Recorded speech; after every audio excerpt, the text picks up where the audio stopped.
circles in the Western political elite who do want the nuclear war. They want to go to nuclear war. And these individuals in the Western A price community were dying very young. And what they all had in common was a lot of cod liver oil. So no, most supplements are toxic and trash. So they know in the upper echelons what the hell right nutrition is. When it comes to some people on the internet, when you find out about them, you will not be able to get enough of them. You watch all of their interviews, all of their videos, you read all of their stuff. You find that consuming the information that they provide is enriching to the soul, basically.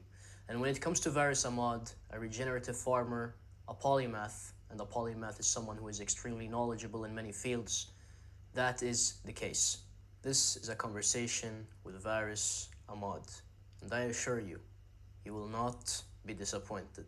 In fact, you will become addicted to his videos. Okay, name is Varis Ahmad. I basically am by profession a regenerative farmer. I've been doing that now for 7 years, 8 years almost. Regenerative farming is basically biodynamic farming, holistic cell grazing with animals, putting them like on a plot of land in a holistic manner, which actually heals and regenerates the land. It's not like a cage operated feeding, and it's in a sustainable and regenerative way that I farm. And I consult clients and I help them design a farm on new plots of land which they purchased. Most often that's what I'm doing. Also water harvesting techniques with swales. Fun career, amazing job. I'm also a polymath, so I've had the great privilege for the last, let's see how long now, 13 years, I have been funded by certain people to simply pursue my own studies and experiment on myself and learn whatever I want to learn.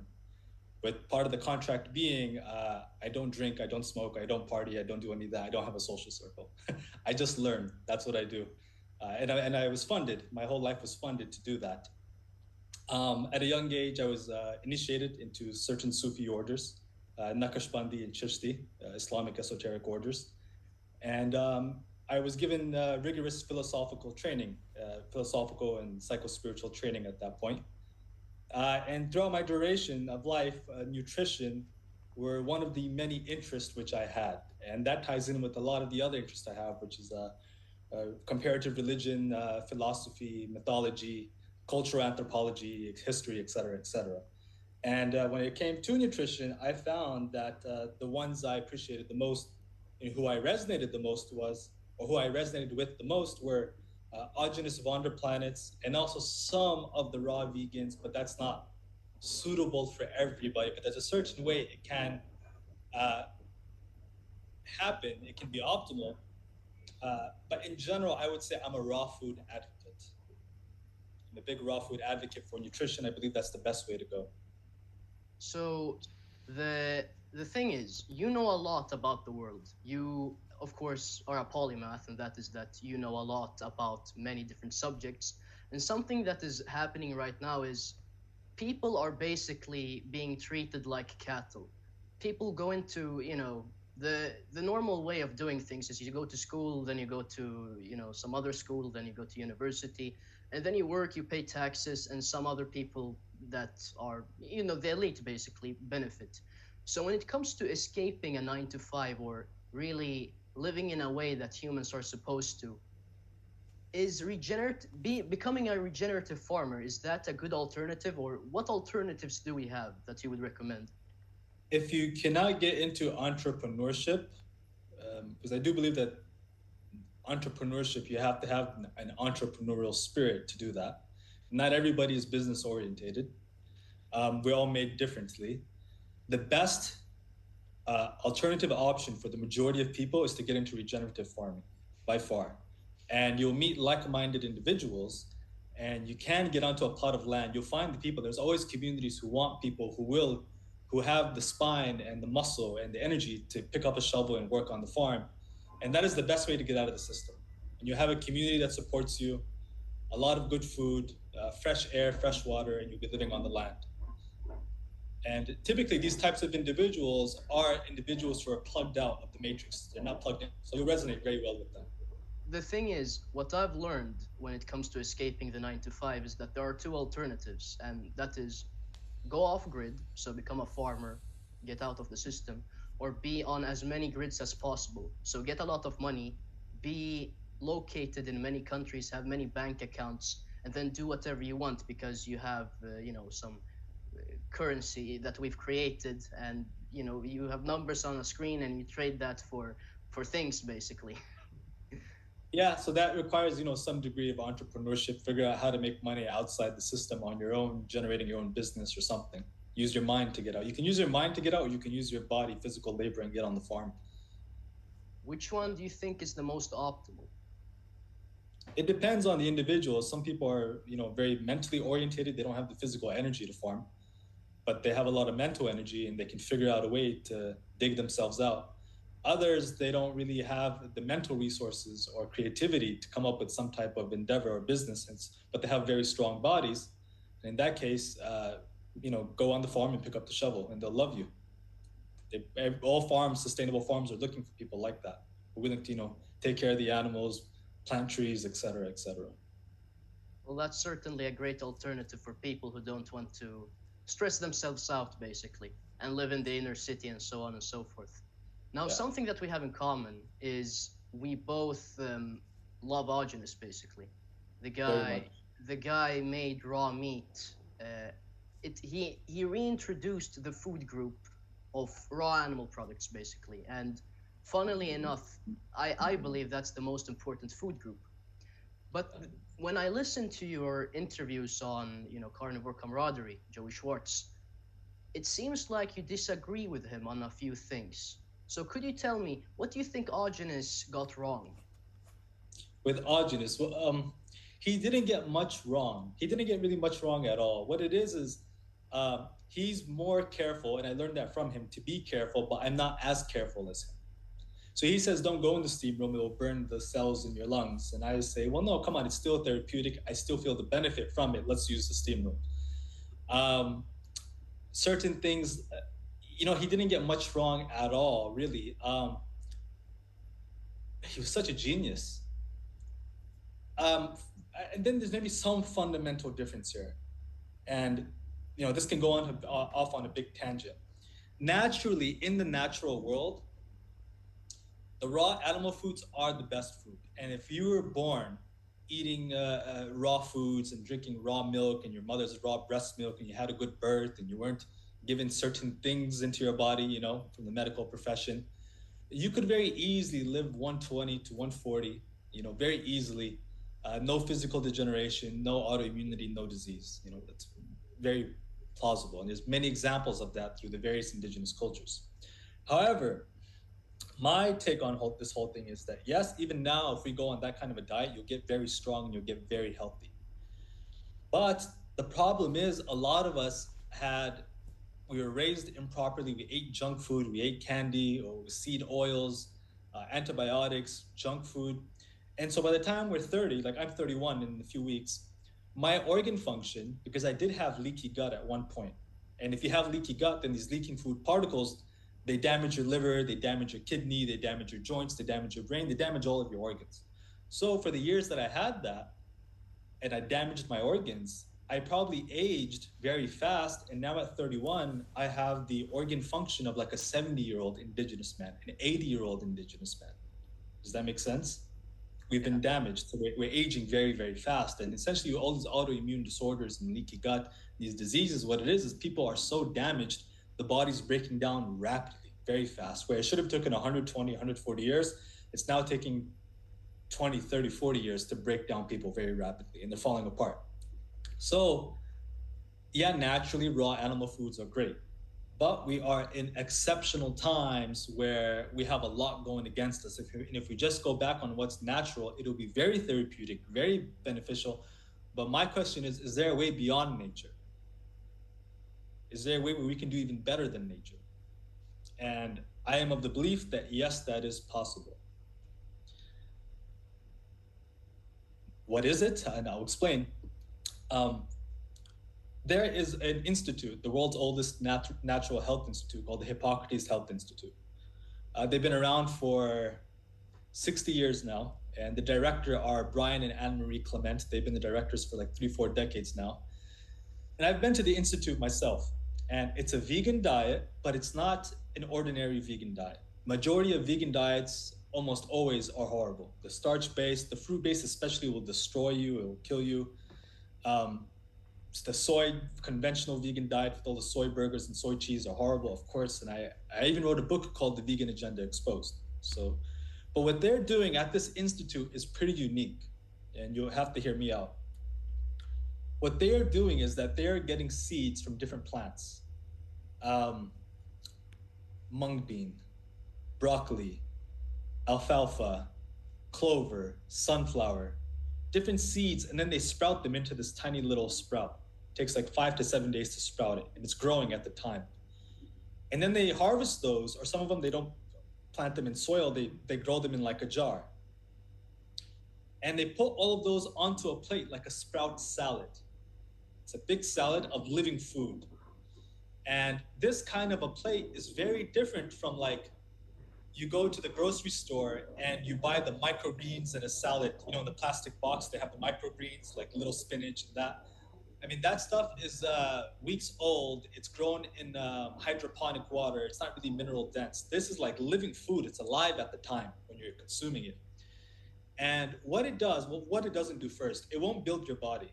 It won't make you strong. It won't make you develop big mass, be as strong like indigenous person. So I don't think it's smart for young people, especially not like you, and not even for me yet. But for older people, it's very smart when they're done developing. And what it does is, first off, because it's living, it's alive at the time when you chew into it, you're getting electromagnetic energy. Are you familiar with this concept like chi or prana? Yeah, sort of. So everything in nature that's alive has a living spirit inside of it, has living electricity inside of it. And when you eat a living food like this, you're getting more of this living electricity. And the longevity of the body is not so much reliant on vitamins and minerals and proteins and fats. It's reliant on the spirit in the body, on the body itself, having adequate amounts of vital energy. As soon as the body cannot house enough energy, the body gives out and the soul leaves. A diet like this is a very easy way of replenishing the body with natural electric force, spiritual force. You're feeding the body on a spiritual level. If you were to get on it now, you would get very skinny. So it's not optimal. But in old age, for example, cooked meat, nobody can really say that they eat cooked meat and then they can go for a mile run, a cooked steak. Make sense? Nobody. You need to rest and digest. A diet like that, though, where you're eating these sprout salads, when you're done eating it within 5-10 minutes, you feel like a gazelle. You're jumping around, you're like, wow, I have all this energy. So you see, for longevity, and the thing is also that, say I'm going to eat a steak, especially if it's cooked. Raw is different. Raw is a lot easier because you have the hormones, the oxygen, enzymes, beneficial bacteria. It doesn't require as much stomach acid. That's why I'm a big raw food advocate. It digests better. Like, especially if you're eating cooked, you have most of the nutrition in there is dead. And then you have to secrete a lot of stomach acid, a lot of enzymes from your pancreas, a lot of protein and fat digesting enzymes to digest the steak. And then it takes 2-3 days for it to move out of you if you're not drinking coffee, which is a drug. And so this requires a lot of energy.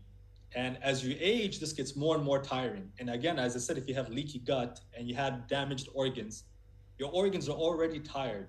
And so now putting cooked steak in it every single day is going to be exhausting. It's going to take energy out of you. In old age, if you eat only these sprouts, it hardly requires any stomach acid, hardly requires any digestive enzymes. And the majority of it is digested in your colon through the bacterial fermentation by bacterial cultures. So you're not using digestive energy to digest this food, but the bacteria are digesting it for you. And it synthesizes vitamins and minerals for you. And you literally feel like a gazelle, literally a gazelle, a very fast gazelle. And I was on the diet for 2 years. And I can tell you this, the word fatigue wasn't in my dictionary. There's no such thing as fatigue on that kind of a diet. I could run all day for 12 hours and I would not get tired. Energy is boundless. Mental clarity is incredible because you have all this living and energy in you. I was lean, skinny, strong. I wasn't like fruitarian. The fruitarians look very sick. The vegans look very sick, shriveled face. This makes you kind of just look like I was 25, 26, but I looked 13. Very lean and strong, but skinny as well. Compact. Then I came across Augenis Vonderplanet's work and Weston A. Price's work, and I was like, wow, raw animal foods, that's interesting. I wonder if I did this, what would happen? And I did it. I went on a raw animal food diet journey, and I gained 70 pounds of mass. And I grew my wisdom teeth out. So you see, they're different. One is great for energy. The other is great for building and developing the body in a very healthful way. And again, you can, on an autogenous type of diet, you can go to 100 and you'll detox very slow and you'll feel great. Your energy will be far better than cooked carnivore. I think cooked carnivore is kind of a joke compared to raw food. But there, for certain old people, for many old people, it would be unethical for me to tell them, do not look into this living food diet as well. Try that out and see how you feel. When I was there at the Institute, I saw 60, 70-year-old women come in on wheelchairs. And by the third week, they were dancing and smiling. It's powerful. It really is. And again, both the commonality is the raw food element. But that was a long trope. I hope it clarified my stance here on where I do disagree with autogenous. I think that there can be room for a living food diet. I don't even like to call it vegan because it's totally different from veganism, but there could be more optimal whole health obtained in old age on a living food diet. So, with that in mind, if you're old, do you not need things like, you know, nutrition only found in animal foods? So B12, this and that, you know, nutrients in general. Do you feel like, well, you can just cut all of that out? You can cut out saturated fat, you can cut out cholesterol, and you'll still be fine. It's not that you won't need it. You do need it, but not as much because you're not growing and developing anymore. So, I'm not dogmatic about it. I would say if you're going to go that way, when you're craving chicken soup, you should have the chicken soup. When you're craving like a steak, have the steak. But people have to experiment for themselves. They'll find as they age, if you're eating cooked meat every single day, you may end up feeling a little tired and fatigued, and then you'll need coffee. And a lot of people are on hormone replacement therapies because these cooked foods, they exhaust their glands, they exhaust the adrenal gland and thyroid gland. And that's based off of not only Autogenous' work, but someone else who Autogenous also looked up to, who was Dr. Francis Pottinger, one of the raw food nutritional pioneers in the modern West. I don't know if you're familiar with him. He did the experiment on cats, cooked meat versus raw meat. The cats who ate meat, they degenerated, and when he would dissect them open, they had atrophied and dried up thyroid and adrenal glands. That's the main problem with cooked food. So yeah, if you're in old age, it's not that you don't have a need. You still will have a need, just not as much as a need as a developing child, a teenager, or a young adult. If that makes sense.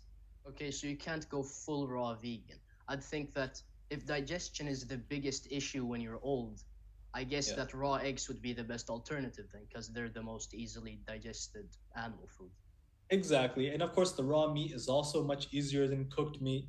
But the problem with like even raw meat and raw eggs is that it's not going to give you this electric force that are in the plants that are living at the time. There's an electric force sustaining it. It's sustaining a living plant, a baby plant. And if you take that, what you're getting from that you're not getting from the animal foods is this electric propulsion. You literally will jump out of your chair after enough weeks of eating this way. You will be like a kid jumping up and down. It's amazing.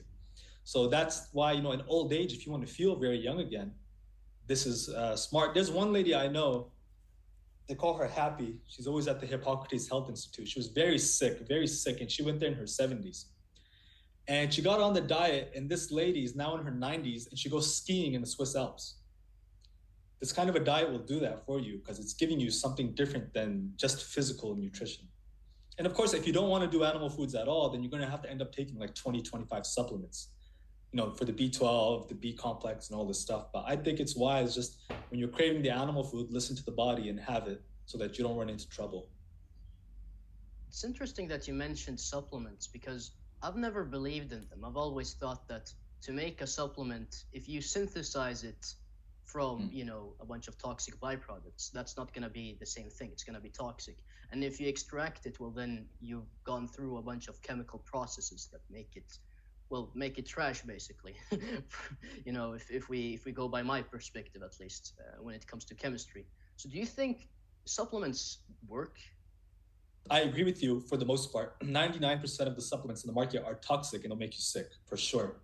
Especially the calcium supplements. A lot of the vitamin D is bullshit. It's irradiated vegetable oil. Yeah, a lot of these supplements are bullshit. The cod liver and fish oils, cod liver oil, those are completely toxic and rancid. They'll make you sick. There's actually a huge dogma and controversy in the Weston A. Price community, because there was a lot of people advocating the cod liver oil, which Weston A. Price recommended, but it was fresh when he would use it. And these individuals in the Weston A. Price community were dying very young, and what they all had in common was a lot of cod liver oil. So no, most supplements are toxic and trash. Um, the only ones that I have found that do have some benefit are like the B12 and B complex vitamins. Though they are toxic, I cannot deny that in times when I myself have noticed I became B vitamin deficient, they did help. And I believe that these vitamins can work like as a crutch. They're not the real thing, but for a time they can be a crutch until you get the real B vitamins from the real raw foods. And also, many people I've worked with, when they have used like a B complex or B12 injection, it has helped them. But long term, I don't think it's ideal because it always is going to have some toxicity. But the kind of, and those are the most important for a vegan if they're going to go vegan, the B12. But for the most part, the type of supplements which I would recommend are like whole food supplements. Bee pollen, for example, is one. Kelp is another. Wheatgrass powder, but the juice is more ideal. That is the kind I'd recommend.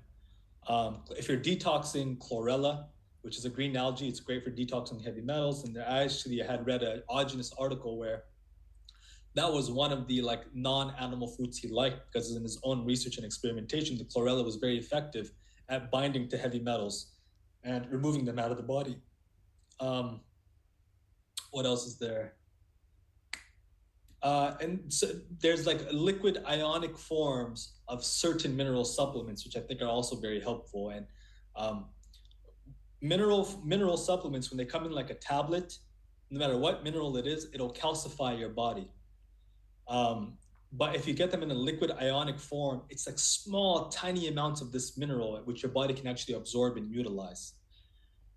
And then, of course, majority of the multivitamins on the market, they are just toxic synthetic chemistries, which for the most part will damage the body. I do agree with that. Yeah. So when you're talking about, the liquid form supplements, are you talking about something like Lugol's iodine as an example, or is that Yeah, toxic? something like that, similar to that, exactly. Okay, okay, I understand. Well, Yeah. the reason I asked about what Augenis got wrong earlier was Mm-hmm. when you gained 70 pounds, I know that you didn't follow Augenis's diet. You ate more starch than he would recommend, and you did these soups. You did the oxtail soup and this and that. And if you'd ask Augenis about something like, bone broth or something like the soup you that I saw the recipe on your YouTube channel, he would say that that doesn't work, but clearly it did somehow work. So, what are your Yeah. thoughts on that? So he would say that it's not that he would say it doesn't work. He would say you're going to have toxic byproducts as a result of cooking and eating that. And he's right, 100%. He's right. When you cook animal foods, you create a lot of toxic byproducts. And if you're very old, you shouldn't want to cook food just to grow and build. But if you're younger, like I was, and you're going to have more tolerance and you're not fighting a bad disease, um, it's not unwise to cook some animal foods, which will give you a lot more nutrition, because the trade-off is worth it. The trade-off for the toxic byproducts and the bioavailable nutrition that's going to come from cooking the food. And also, transitioning to only raw meat and raw food, there's going to be a very long adaptation phase because, like, even in my experience, I found that when I would just go straight raw meat, I wasn't digesting it well. I wasn't feeling anything. I was like, why is, what's going on? I just feel like moving through my intestines. But then when I would do like a plate of like half raw meat and half cooked meat, I would feel incredibly well. And I knew like, no, this is not just the cooked meat because I know how I feel on cooked meat. The cooked meat was triggering my body to produce the stomach acid and the digestive enzymes. And then it was also therefore digesting the raw meat. But with just the raw meat, I wasn't signaling for my body to produce the digestive enzymes and stomach acid. My body wasn't recognizing it. So over time, my body recognized that, okay, now I get it. This is what it is. This is raw meat. And I adapted to it. So for most people, if you've been on a lifetime of just cooked food, it's smart to transition slowly. Have cooked meat and do slowly more raw over time. And then you'll find that you digest the raw meat just fine. And then, of course, I included a lot more starches. Um, he did recommend that, for people who get too they start feeling too unwell because they had gone 100% raw, that they should have some cooked starches in order to remove hormones from the digestive tract. And he didn't understand this. Maybe he did, but I never saw him read or write or talk about it anywhere. But lack of cooked carbohydrates from starch or glucose can cause us to have a lot of adrenaline and cortisol, a lot of stress hormones. But he said that people can get very wiry. And in my opinion, if you can tolerate it, you should try to incorporate, if you're trying to build, you should try to incorporate cooked carbohydrates from a very safe source like white rice as often as you can tolerate. So this can prevent catabolism, stress hormones, and help put in muscle glycogen, which will create a buffer between you and your protein and fat stores so that you don't burn your muscle. You can continue to put on weight really quickly. I found that if I didn't have some cooked starch, I simply wasn't going to be able to put on weight and muscle as fast as possible. Okay, so AGEs and acrylamides aren't an issue. It's the trade-off is. If you're fighting a disease, it is an issue. It is an issue. But if you're a young man trying to put on mass, the trade-off is worth it. But for example, in old age, I'd recommend going on 100% raw, whether it's the 100% raw living or 100% raw primal like autogenous. You should only do like something like white rice once every 2-3 days or once a week as you need it. But I was doing it because I wanted to grow and develop, and it did help me with that. But yes, the ages are a problem for disease, but they're not a problem for putting on mass. So I wanted to ask you about, because you mentioned cooked meat and that it activated, the digestive enzymes and that made it digest raw meat and that raw meat wasn't being digested. Are there any other reasons as to why one would want to eat cooked meat when developing? Only if they felt that they couldn't eat enough raw meat and needed a lot more protein and fat. Then I would first stuff myself with raw meat, and that's what I ended up doing. I would stuff myself with raw meat, and then on top of that, if I felt like I need to eat more, I would cook meat and bring some cooked meat in.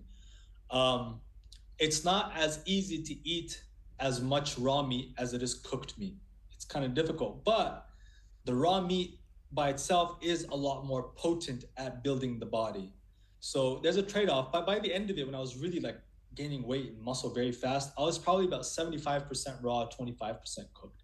But in the beginning, I was like 5% raw, 95% cooked, and I kept moving over and incorporating more and more raw food. And of course, naturally, I wanted to go to more raw because all the cooked meat just makes you so dry. It's very drying to the body, to the glands, the brain, the thyroid. And then the raw meat doesn't do that. Okay, other than Autogenous and Weston A. Price and Pottinger, who do you find, like the nutrition experts, who have you found is as valuable as Autogenous, so to speak, or people that you've learned a lot from? In regards to just animal foods or nutrition in general? Nutrition in general. Okay, so there's Brian Clement. He's the director of the Hippocrates Health Institute.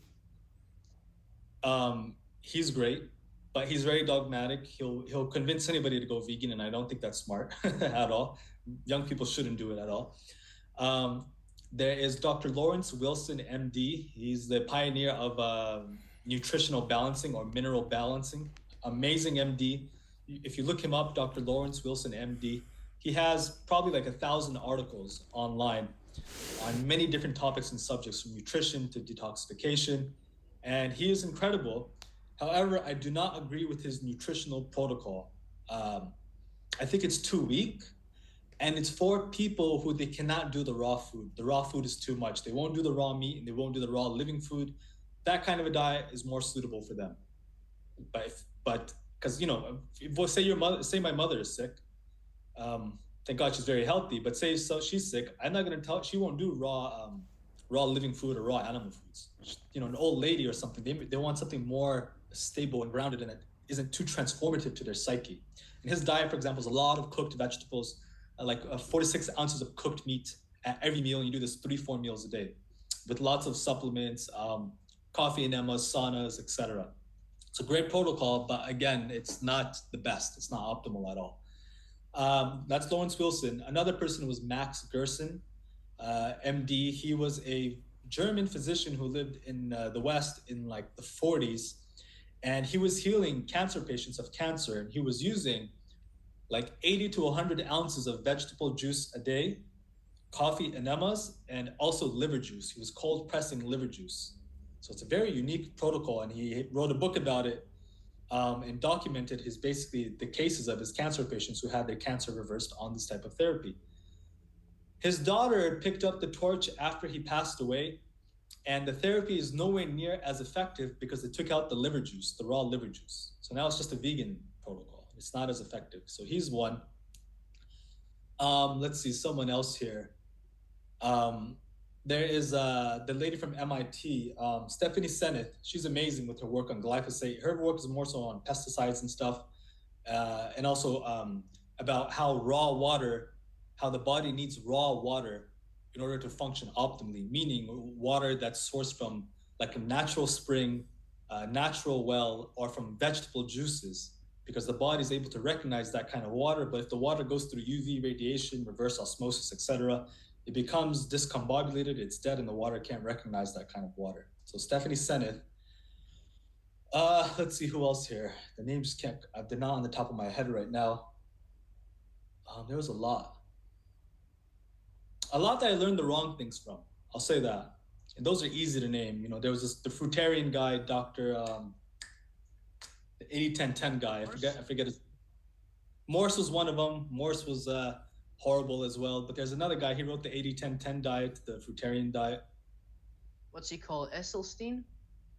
No, no. Like your first coronary artery disease, supposedly. Douglas Graham. Fruitarian guy, and I had tried fruitarianism, and it was a horrible experience. And at that time, I was learning from him and Dr. Robert Morse, and they're right about one thing. Morse is not Douglas Graham with his fruitarian diet. That's a horrible thing to advise people. Robert Morse is right that a lot of health depends on the drainage of the lymphatic system through the kidneys. He's correct on that, but he's totally wrong on advising people to eat high amounts of fruit as a staple of their diet. He's totally wrong on that. Fruit is horrible as a staple of your diet. But the lymphatic system and draining the lymphatic system through the kidneys, totally valid. And I think that even better than eating like a grape juice fast, if you're familiar, is to just fast on lemon water and sea salt and electrolytes for 2-3 days. And in my experience, I always have lymph moving by the second day, like a lot of lymph in my urine. You don't need the fruit because the fruit sugar is so damaging if you're eating all that fruit. Besides them two, there was the doctor on the blood type diet. I read his book and it was familiar and interesting. Who else was there? Gabriel Cousins, he's interesting. Gabriel Cousins and Victorious Koldinskas. They're both in the living food diet camp, like what Brian Clement is about. They're interesting. They have a lot to offer. Yeah, that's about. And then, of course, a lot of my own nutritional research was based off of what I liked the most was Weston A. Price's work, and then my own independent research and study of indigenous cultures, because people say a lot of things these days, all kinds of stuff. Eat only cooked steak and coffee, that's the best way, like the carnivore cult, or the vegan cult, we need no meat, go vegan, da-da-da-da-da. And through my own study, looking at indigenous cultures, and there's many of them, you can find documentaries online on YouTube these days, you can come to your own conclusion of what's right and what's not. And there is no one answer fits all. There's a lot of good, thriving indigenous cultures who are on high carbohydrate diets. And then there's a lot who are on very high fat diets. But something they all have in common is the inclusion of some raw animal foods. That's for sure. So judging all those indigenous cultures, they have a lot of raw animal food. They also have quite an amount of cooked food, many of them. Many of them eat cooked carbohydrates. Majority of indigenous cultures, we're eating cooked carbohydrates in addition to raw animal foods. We modern people will fare far better trying to strive for more raw foods as we age. And the reason for that is because we all have compromised developments. We all are sick to one extent or another. And ultimately, raw food is going to provide the most nutrition and the least amount of toxic burden on our body's organs. So, and each person has to experiment for themselves, and they'll find that they just feel much better, much lighter, far less inflammation, more mental clarity when they go on a raw food diet. The difference between like a raw primal diet and a cooked carnivore diet is night and day. Very interesting. Now, something very interesting about you is you know a lot about history, you know a lot about politics, and you also know a lot about how to live in a healthy manner as a human being. And what we're seeing is that the West is collapsing and the East is sort of rising. I mean, they're both. I mean, you can't say that China's, quality of living is better than the US's and so forth, so on and so forth. But my question is, what countries are the most optimal to live in? Because obviously, you told. Can I disclose where you're at right now? Yeah. Yeah, you're obviously in Thailand, and that's a decision that you made, and obviously you had other countries to choose from. So, what countries should one live in? How do you escape the West? So, I am American, and I love that country so much. I love it a lot, especially the Pacific Northwest, just such a beautiful area. But the fact of the matter is that politically, economically, socially, it's going into rapid decline, and there is inevitable, absolute inevitable social, political, and economic chaos and doom on the horizon. Something which it's going to hit them like a train. They're not aware of what's happening geopolitically, globally. And it's going to affect Europe to a great extent as well. Mainly Europe and North America are going to be affected by what's coming. The most optimal places to live, if you're already in Europe or North America and you don't want to leave those countries, simply flee to the countryside and farm somewhere out there. And there's a lot of people out there, especially in the United States. There's a lot of people who are out in the countryside and they are very independent and they take a stand against tyrannical government policies, such as forcing people indoors and forcing them to have certain things inserted in them. If you want to leave the country completely, the safest and the best and the most affordable is going to be Southeast Asia. Southeast Asia is great. So like Vietnam's not as affordable, but it's great. Thailand is amazing. I think it's one of my favorite countries. Laos is nice, but it's not as developed and welcoming to tourists. But still, you can get away with it. Uh, India, if you're interested, Pakistan is not too bad these days, but they're having some economic troubles. The whole of Central Asia is great, meaning Tajikistan, Uzbekistan, Kazakhstan, Kyrgyzstan. These are very great countries. There's a lot of safety and security. You don't have to worry about militant activities or government oppression. It's the affordable lifestyle for Westerners. And then certain, like the Emirates in the Middle East, Dubai, these places are expensive, but they're just amazing places to live. And those would be my priorities. Then, of course, Georgia. Georgia is another amazing place. The Southern Caucasus, Georgia, Azerbaijan, and Armenia. They don't have oppressive governments. They're not Islamist regimes. They have good tolerance, and there's affordable living, clean food, clean air, clean water. So I would advise that. I am of the belief that there's a very high probability, maybe 60, 70% chance that the cities in the major cities in Europe and North America are going to be go through thermonuclear warfare. There's a very high chance that they will be attacked by nukes. The Russians and the Americans are not de-escalating anything, and there's certain circles in the Western political elite who do want the nuclear war. They want to go to nuclear war, and they're prepared, and they have very elaborate, expensive underground cities. They're bunkers, but they're cities underneath the ground. And they believe that they'll be fine, that they'll just live in there for a decade or two and then come up when all the thermonuclear radiation is gone. So there's a very high probability of this happening.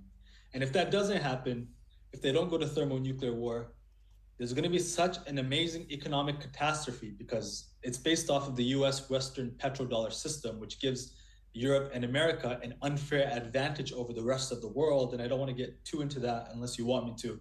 And that system is ending because emerging powers like India, China, Russia, the whole of the Middle East and Central Asia, basically all of Asia, South American countries like Brazil, powerhouses, South Africa, many of these countries have colluded and joined together and are deciding we don't want to participate in the petrodollar system. They're going to start trading commodities using things like gold, silver, and their own national currencies instead of the US dollar. And what that means when this happens is that the European and American governments simply will not be able to print money for whatever they want anymore.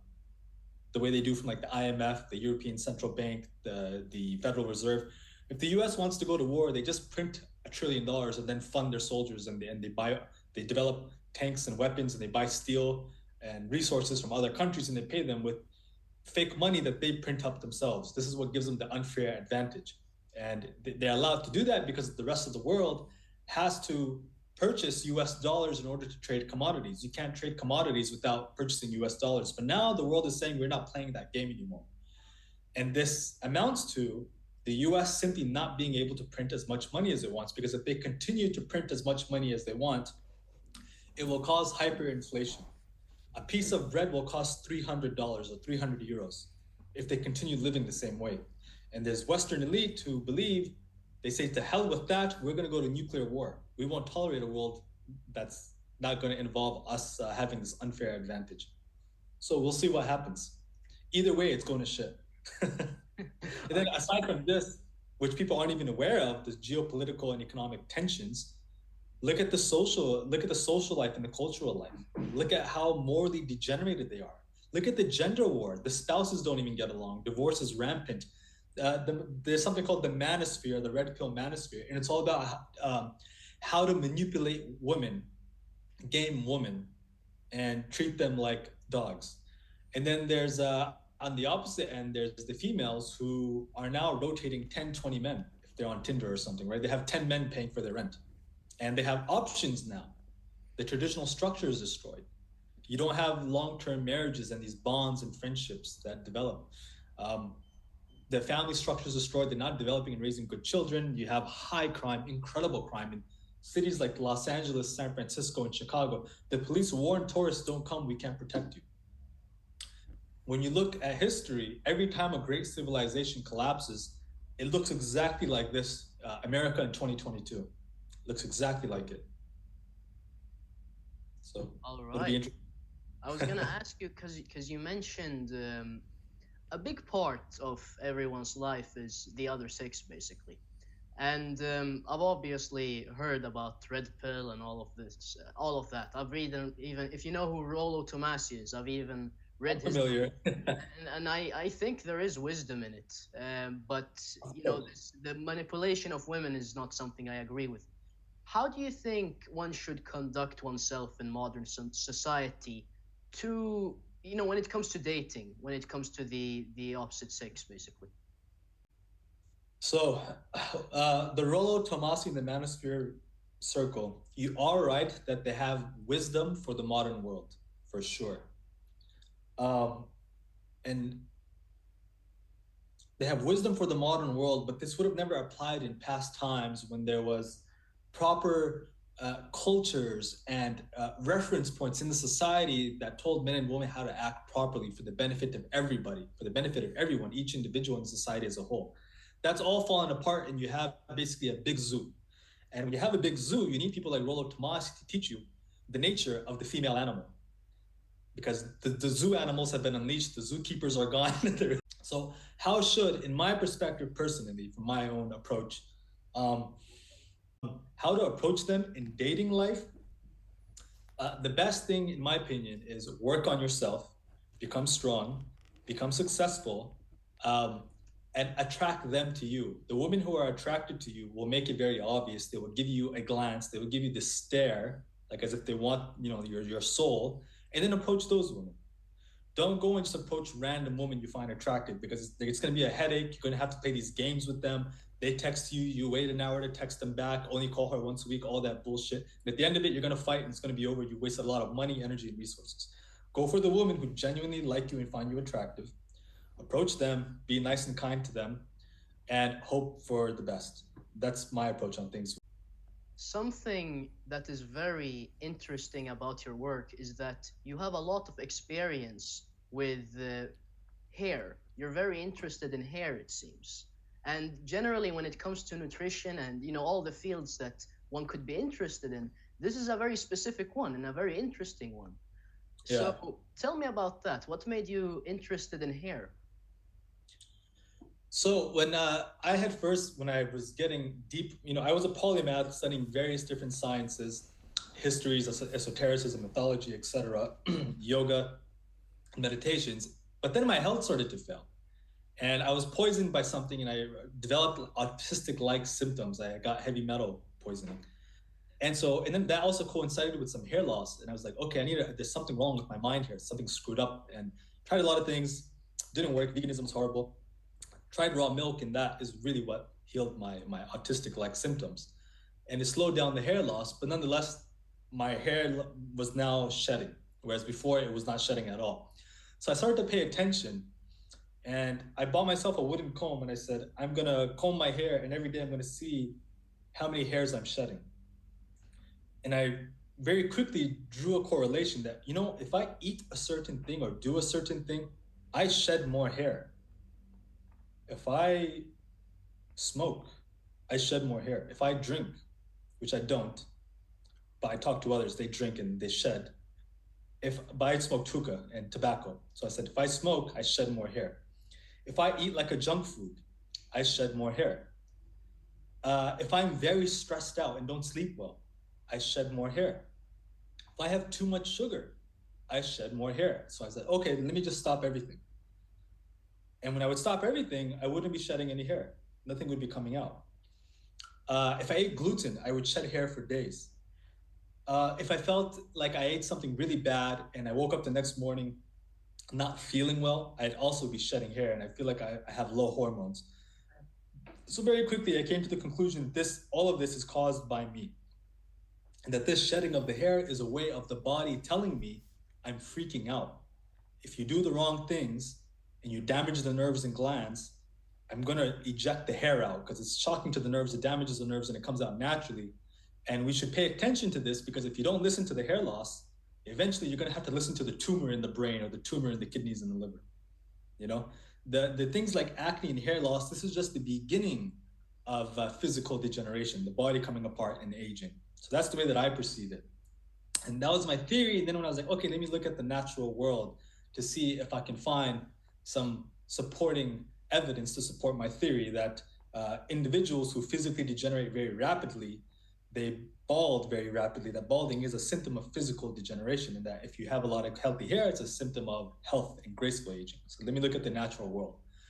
And then, of course, you look at things like the thousands of species of birds. It's hilarious that all the very colorful and beautiful birds are actually the males and not the females, like the peacock. And it's the male that has to try and impress the female.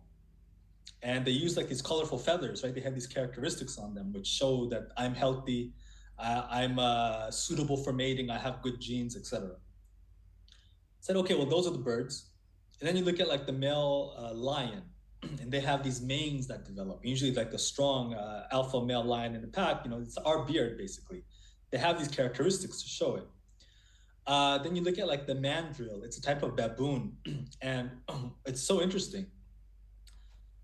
In their pack of baboons, in the troop of baboons, they're grazing on grasses and herbs, and they're accumulating nutrition.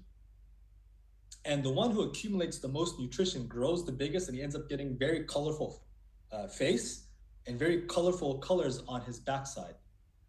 And this one, when the scientists test them, the ones with the most color have the most testosterone. And they usually end up being the alpha of the pack, and they get majority of the women. So it's like, it's obvious. So all the animals are also showing some type of like physical beauty to express their health and their mating ability.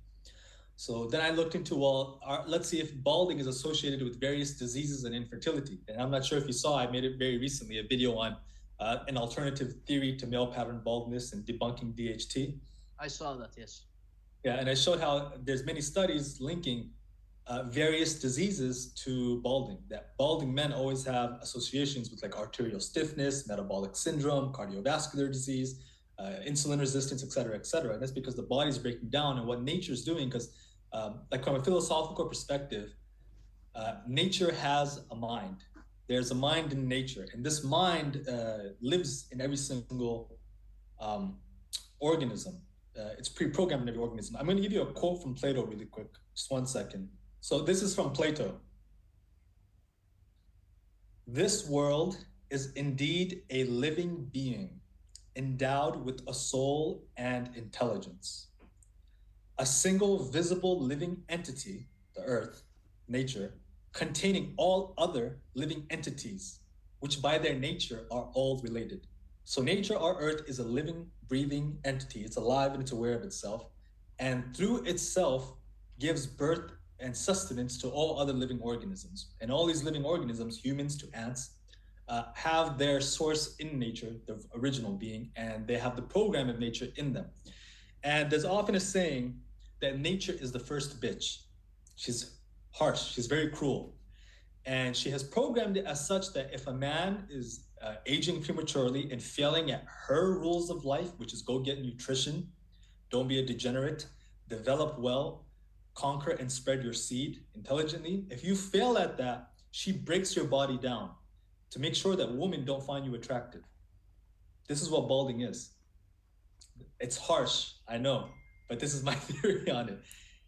You look at indigenous cultures, and there are countless of them who they use their hair to signify some type of status, some type of rank to signify their fertility. For example, the Maasai men, they have these long red dreadlocks when they're warriors and before they're married, and they dance with them and they hop with these dreadlocks, and it's a way of showing a woman his fertility.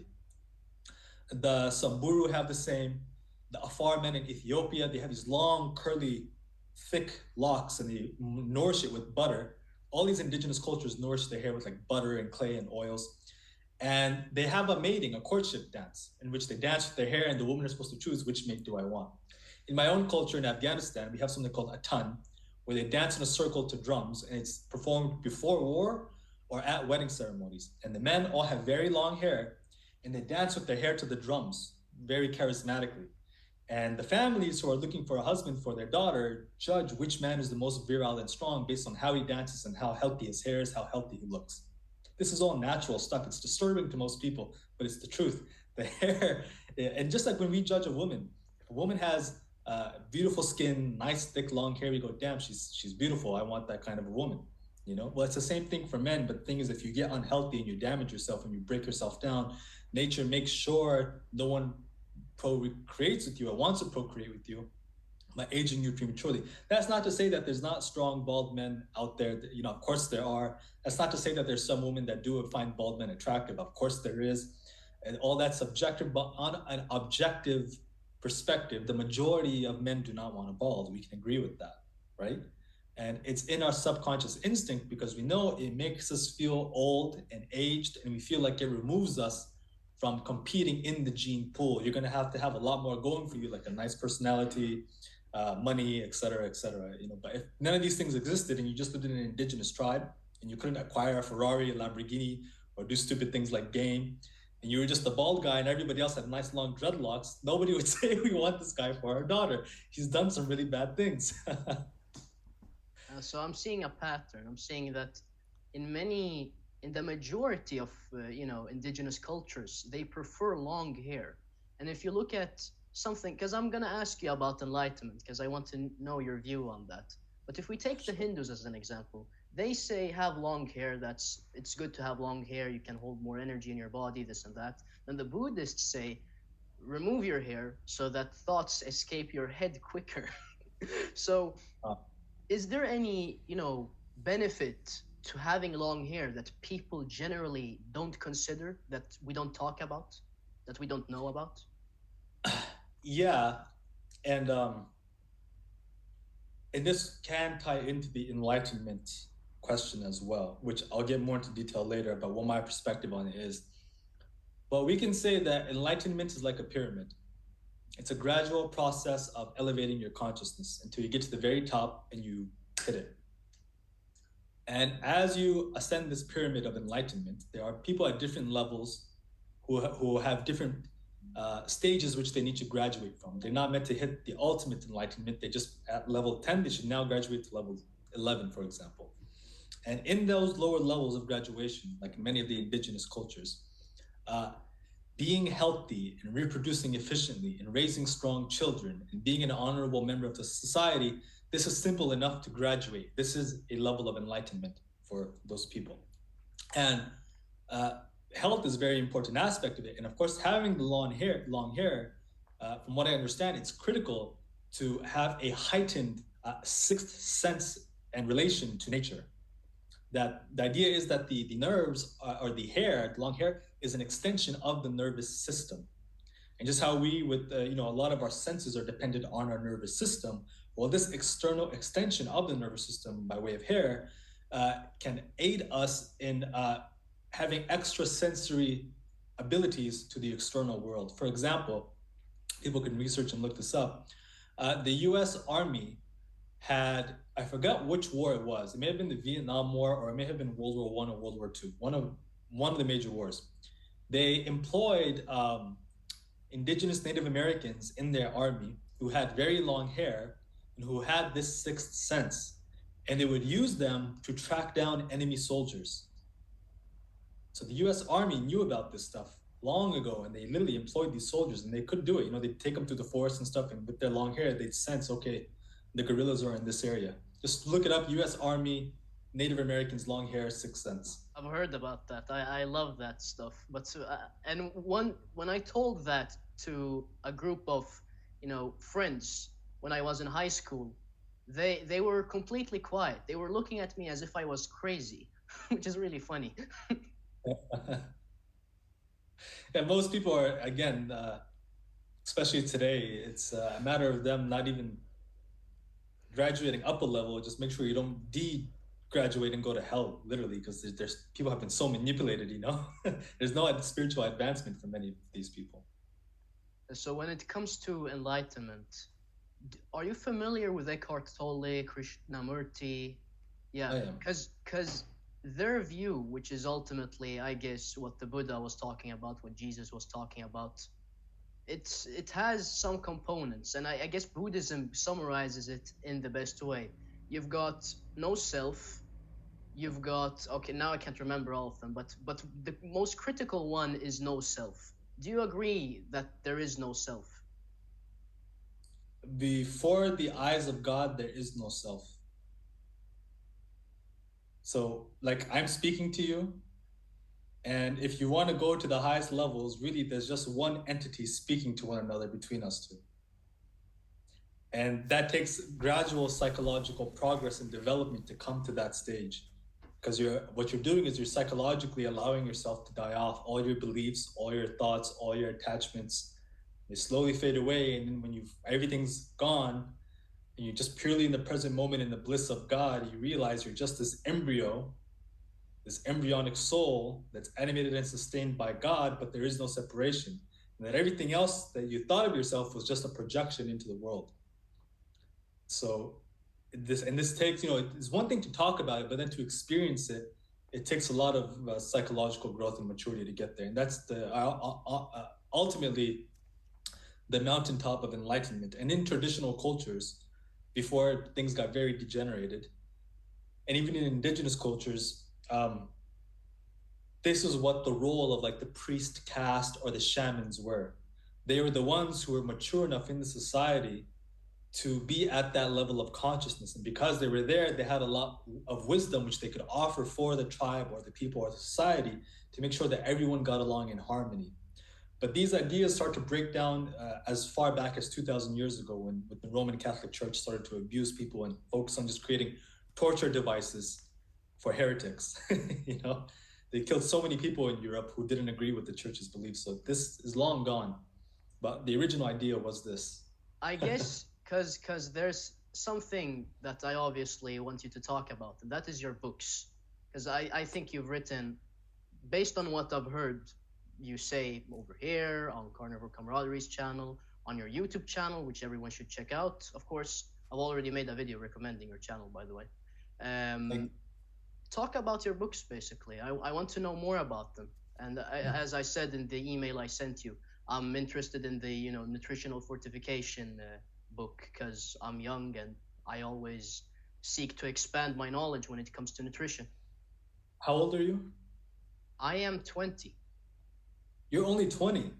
Yes, I am 20. Oh man, you're lucky. You have a lot of time. You're really lucky you found this stuff early. And I started when I was like 20, 21 too with nutrition. But I was sick at that point, and I found a lot of wrong things before I found the correct things. So you're lucky. You're hitting autogenous. You found autogenous at a very young age. You're really lucky. Um, let's start with nutritional fortification and physical development. And I do think that that would be the most pertinent to you. That is a book that is focused on developing big, strong, robust bodies. If you're a woman who's underweight and you want to get what they call thick, that is the book for you. If you're a man and you want to get like that indigenous physique, like what Weston A. Price displayed in his books, Nutrition and Physical Degeneration, natural, big, broad shoulders, just a big body frame through nutrition. And this is not fat. I mean, like, just a robust man. This is also the book for you. And it focuses on basically people go carnivore and they lose a lot of weight, right? Carnivores. It's notorious. People melt off weight. People go vegan and they lose a lot of weight. This book is focused on how do you combine macronutrients and micronutrients in a diet to build and develop a body naturally using to exercise. And that's what this book revolves around. And I draw on the work of Weston A. Price, and I draw on the work of Augenis von der Planets. Then I also add a lot of my own experience and my observation of indigenous cultures, which I studied myself. And I show, like, look at these cultures, these indigenous cultures. They're very skinny and healthy, yeah. But look at these indigenous cultures, like Pacific Islanders. They're extremely strong, like Samoans, for example. They're an extremely strong race of people. And then I give the reason why. Why are these people so strong and built like that? And I show that it's actually because of their macronutrient intake. They're having a lot of carbs, a lot of protein, and a lot of fat. The carbs that they're having are extremely mineral dense, and the fats and proteins which they're having are coming from pastured animals. And I show why eating pastured animal foods is so important, because then I relate it to Weston A. Price's work on how the foods of certain indigenous people, when he would test it, it had 10 to 30 times more vitamins and minerals than the foods of commercial people. And then he later discovered that these vitamins and minerals, especially like K2, which you only get from grass-fed animal foods, were very specific vitamins needed for bodybuilding, for building the bones and the skeletal structure. Then I go into deeper science on why that is also valid. And so I'm showing how to accrue all the bodybuilding vitamins and minerals and macronutrients in a diet in which they digest harmoniously, where you won't have indigestion. And you can do that for a year or two, and it will build and develop you very fast. That's what that book is about: nutritional fortification and physical development. I hope that summarized it well. It did. The next book is on nutrition and hair loss. And I basically show how hair loss is not natural, that very many indigenous cultures, the majority of them except the Maasai are the only exception, who don't have hair into old age. Like in their 90s and 100s, they don't have the hair. They start balding very early. And I write about why that is. Why do the Maasai bald and all the other indigenous cultures don't? And I write about why all the indigenous cultures do not bald, they don't have hair thinning, and they don't get gray hair. So I write about the reasons why that is. I read about how to mimic that kind of a diet that supports healthy hair, which is really nutritionally based.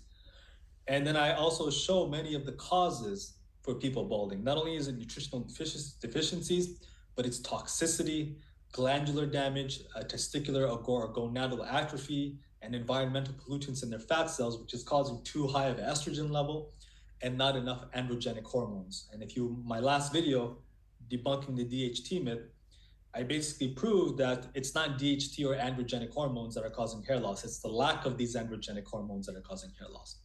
And I explain that, again, it's due to the chemical toxicity in our organs and fat cells. And I explain how to remove those things through sauna, very intensive sauna use, and how to bring in the nutrients needed to rebuild and repair the body and have a full spectrum of minerals that are really required to maintain hair growth, and also the type of diet that I recommend for someone who's going through hair loss.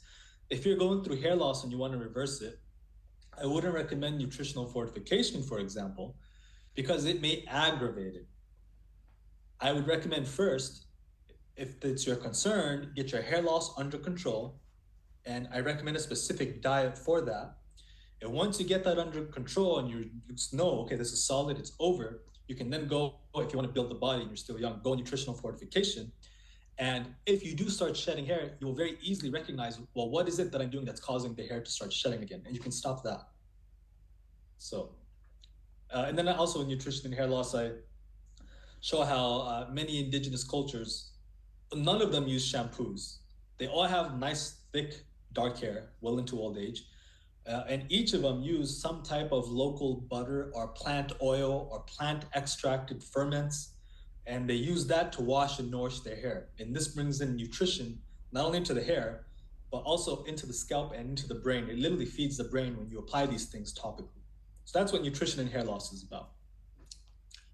The next one is the disease of kings. And the disease of, well, let me go to Vegan Agenda Exposed. The Vegan Agenda Exposed is the next book. And in that one, I basically show how since 1916, there's been a slow and insidious movement to replace animal fats and proteins out of the diet and substitute them with seed oils, high fructose corn syrup, and wheat, improperly prepared wheat. And that launched the whole high carbohydrate diet movement in the West, which high carbs is not necessarily a problem if it's healthy carbohydrates and your indigenous ancestors sustained on that kind of a diet. It's grown in very good soil. But the type of plant carbohydrates they were bringing into the diet were excessive refined sugars, white flours, jellies, jams, and seed oils. And the justification for this always was that because the saturated fat and cholesterol causes heart disease. And the establishment kept peddling that narrative. And finally, it wasn't until, like the recent decade or two that you have the final outcome of all this, which is, again, still saturated fat and cholesterol causes heart disease. Take your statin and go vegan. So this vegan thing is just the final encapsulation, the wrap up of everything that started 100 years ago. And I show that it's an agenda because it's being peddled and pushed by the largest and most powerful institutions on the planet. The same institutions that told everybody in March of 2020, stay inside your house and close your door. The same ones who had that power to literally shut the whole world. Yeah. And now they're telling everyone go vegan as well. And, it's interesting. The British Queen, if people look this up, she has, look up Royal, just look up Royal Queen, British Queen Dairy Farm. And you'll find the website. And she has an amazing grass-fed dairy farm. She was drinking raw milk her whole life, and the whole family was drinking raw milk, subsisting on raw animal foods, raw dairy. But of course, they tell us to drink the cage-operated, antibiotic, pesticide grain, pasteurized dairy, which is a total different food. So they know in the upper echelons what the hell right nutrition is. So this is the Vegan Agenda Exposed, and it's a great book, and I basically debunked the whole saturated fat, cholesterol, and heart disease myth. And I show how saturated fat and cholesterol was above even protein, was cherished and relished by all indigenous cultures. When indigenous cultures hunted an animal, if it didn't have enough fat, they wouldn't even consume it. So it's not even like the protein is important, it's the fat and cholesterol. If you actually want to live a long time, you want the fat. Animal fat is so important. And everything's in the book. Next up is The Disease of Kings. And The Disease of Kings, I would say, was my favorite book that I wrote. And basically what I did is I got Augens von der Planet's work on raw food, and I got Dr. Francis Pottinger's work on raw food, the experiments he did on cats. And I compared those against the rise and fall of civilizations throughout history. Dr. Pottinger's cats, when they were given cooked meat, only cooked food, they would go through physical degeneration successively over 3 generations. The first generation would get like allergies and fatigue. The second generation would get hormonally depleted, fatigue, lethargic. And the male cats would have female characteristics, and the female cats would act like males. And they'd get like mentally ill behavior. They become antisocial and they wouldn't be playful. And then finally, the third generation of the cooked meat cats were all born with malformities and deformations or blind, and they were completely infertile, and many of them could not even like get out of bed. So I correlate that to today's modern world where infertility is rampant. Sperm counts have plummeted by like 60% in the past 40 years. You almost cannot even find an individual inside of a gym that is not on some type of hormone or testosterone replacement therapy, right? It's like no one's on raw food. That's why they need these types of therapies. Their glands are exhausted. You have the whole, like that movement where they're telling boys be girls and girls be boys and stuff, and the boys believe it. And I show how, again, in the second and third generation of the cooked cats, the cats are also confused. The boy cats act like girl cats, and the girl cats act like boy cats. And I correlate that today, that because everyone's so sick, the glands are also destroyed, just like the cooked meat cats. And this is why you can confuse them into whatever gender they are. And also, you have then the mental disorders coming with the excessive cooked food. And I show how today mental disorders are rampant. There's a lack of higher spiritual values. There's a lack for appreciation of very sophisticated and spiritual objective art. For example, in the 20th century, the most famous work of art was something called the urinal. People can look it up. It's literally like, a urinal. You go into a men's restroom and you pee on in the urinal. There was an artist that built a urinal, and it was considered by the many the popular artists at the time to be a big pivotal moment in the history of art because it was so impactful. A goddamn urinal. People have to be very sick to see some kind of appreciation in that, rather than like the Da Vinci's paintings and artwork, or the traditional work that's in ancient Iraq, the Assyrian reliefs. There's so you can just sit there for hours and stare at it, and it's telling you something metaphysical, or like the Egyptian art, Indian art. So of course, I correlate all this, that we're lacking these values and people are sick today. And I point out that just 3 generations ago, we're now in 3 generations of almost 100% cooked food, but 3 generations ago in the States and even in Europe, raw milk was normal. Everyone was drinking raw milk.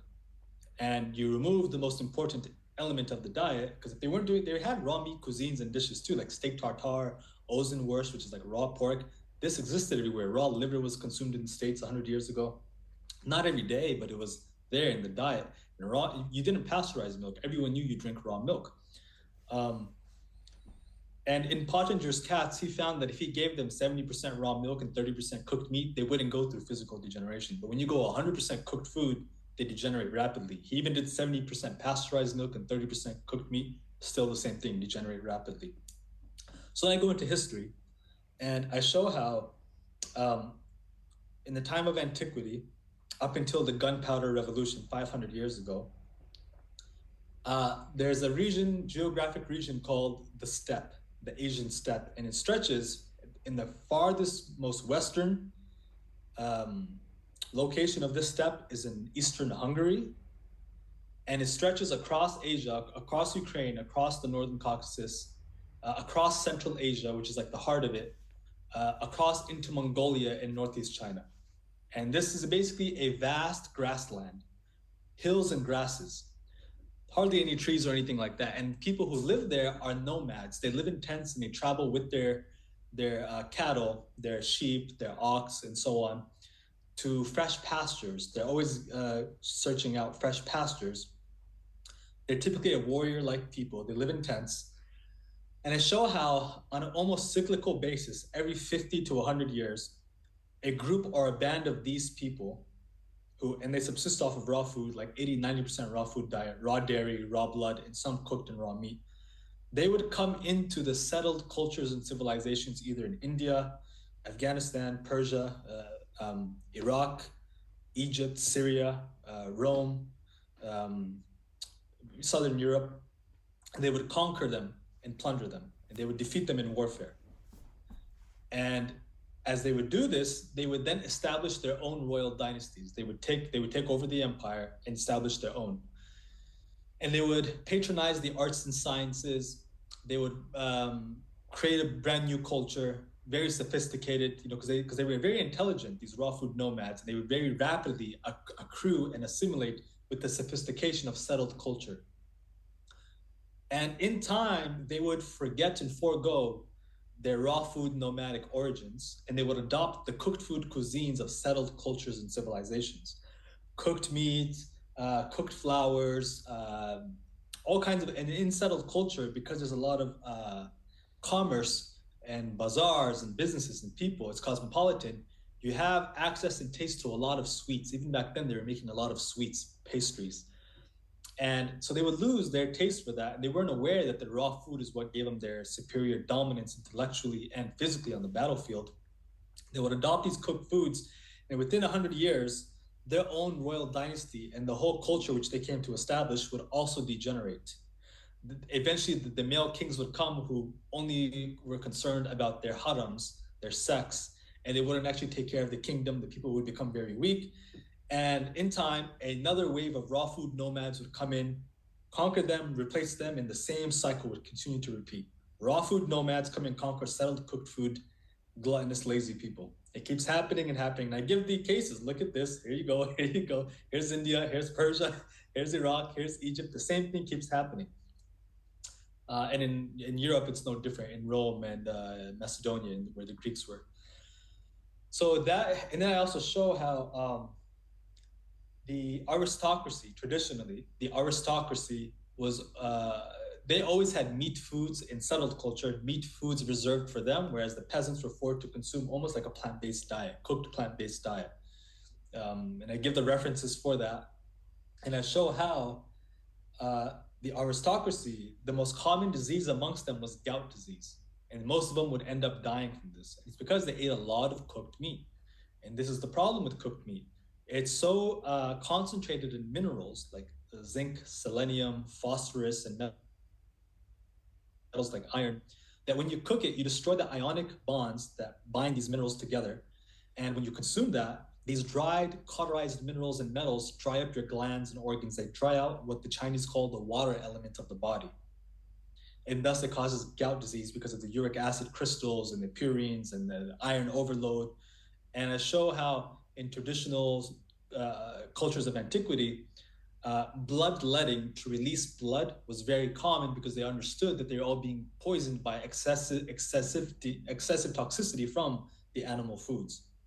And so the whole book is basically a historical and nutritional piece for why raw food is superior to cooked food, and how the conquerors throughout history were all on raw food.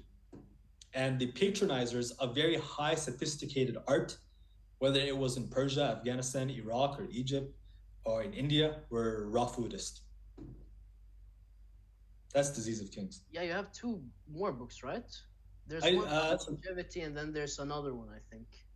So I did a vegan agenda. I did the hair loss, nutritional fortification. This is the Disease of Kings. Then the fifth one is longevity. It's called Living Food and Bioenergetic Nourishment. And this one is about what I was talking about in the beginning of this interview, where I said for old people who do not have leaky gut and their gut is fine and they want a lot more energy and they don't want to do a raw primal diet, they can go on the living food diet and they can learn about that and learn about the reasoning behind it and how that works and functions. And that's what that book is about. Which again, are those all the books? Yeah, five in total. Okay, fantastic. Because obviously I want anyone who watches this interview to know that these books exist so that they can read them, so that they can, first of all, read them, support you, and make the world a better place. Because that's why we write books, to make the world a better place. Yeah, of course, we definitely. I have one final question, just because you mentioned it. This thing about bloodletting and iron overload, can that happen even if you're eating 100% raw? It's very difficult. It'll take a very, very long time to happen. When you eat cooked, it will happen instantly. If you eat a lot of cooked beef, it will happen within like a year or two. And I don't know if you're familiar with like Frank Tufano. I am.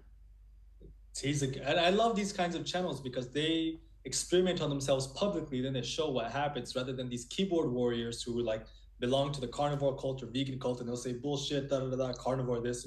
No, it's like we have real young healthy people online experimenting with themselves, and they show what happens. And again, that kind of thing is very common. If you eat too much beef, You're going to get the iron poisoning. And most of the time, if you don't listen to the initial symptoms, which is going to be like eye bags, fatigue, lethargy, excessive dryness, and insomnia. For him, a big one was insomnia. He wouldn't sleep for days. Me, myself, even when I was doing nutritional fortification, I sensed it coming, but I knew what was happening and I stopped immediately. So the symptoms didn't get too bad. But for most people, they're not going to understand that the cooked beef is causing gout symptoms, insomnia, and dry glands, and they'll just keep going until it's almost irreversible. It can be irreversible. It can be very damaging. Raw meat, it's not as common because again, with raw meat, um, you aren't drying up the minerals, you aren't cauterizing them, and so the body is actually able to absorb and utilize them. Whereas when you cook the beef, the iron becomes a free oxide, it becomes a free radical. Your body can assimilate some of it, but a lot of it just damages your organs and glands as it circulates, and your body doesn't know how to store it or how to use it properly. And also, based off of Augustus's work, when you consume raw meat, the body over time is able to recognize it very easily that, okay, this is what this is. And it chooses selectively, I need this nutrition from the beef or meat, and I don't need this. I don't need excessive iron. But when you cook it, it's like this broken package that comes into the body. The body goes, okay, I think this is a steak again. Let me produce enzymes and acids, just break the whole damn thing apart and see what comes out of it. Let's see what I absorb. And then it goes, oh shit, it has iron in it. That's too much. I didn't want that. So this is based off of Augustus's work that when you cook a food, the body's not able to be selective about what it wants from it. But also, even if you're eating a lot of cooked meat, you can buffer the negative consequences by consuming a lot of raw dairy. That's what the Maasai do. That's what the indigenous Abkhazians of the Caucasus who live to like 120, they're like on a 60-70% raw dairy diet, got lots of carbs. Or like the Hunza in the mountains between Afghanistan and Pakistan, they were recorded in a blue zone study. They do a lot of raw dairy.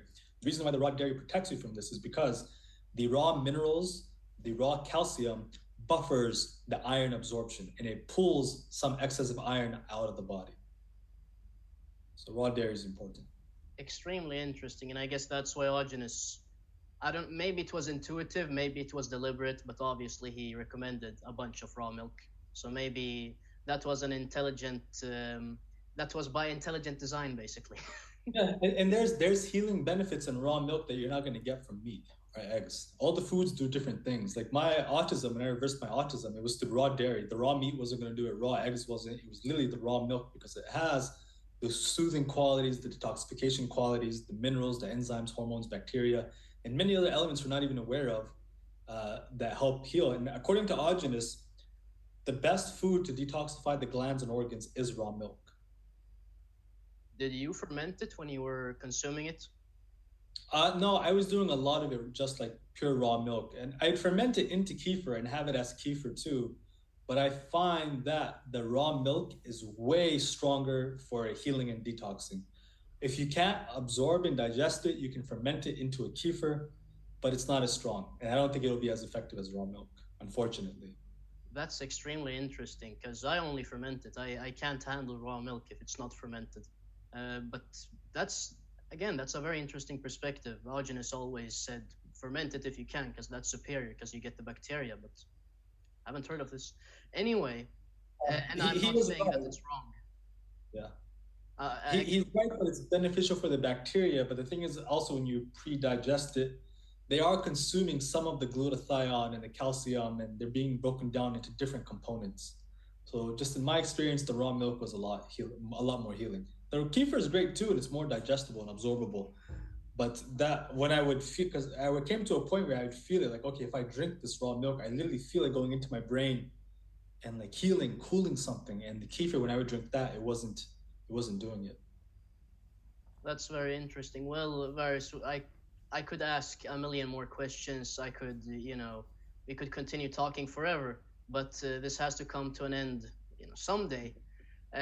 You've got a YouTube channel, obviously. I've told everyone to go to subscribe to you. You've got books on Amazon, both in digital form and paper, the physical books. So you can get any one of them, to the person who's watching. Is there any other way to support you? No, as of now, they can just come to my YouTube channel. I have my Amazon books, and that's how they can support me. Well, with that said, thank you for agreeing to do this interview. I'm sure that the person who is watching has benefited immensely, and I hope the rest of your day, the rest of your days, not just this day, are going to be fantastic. Thank you.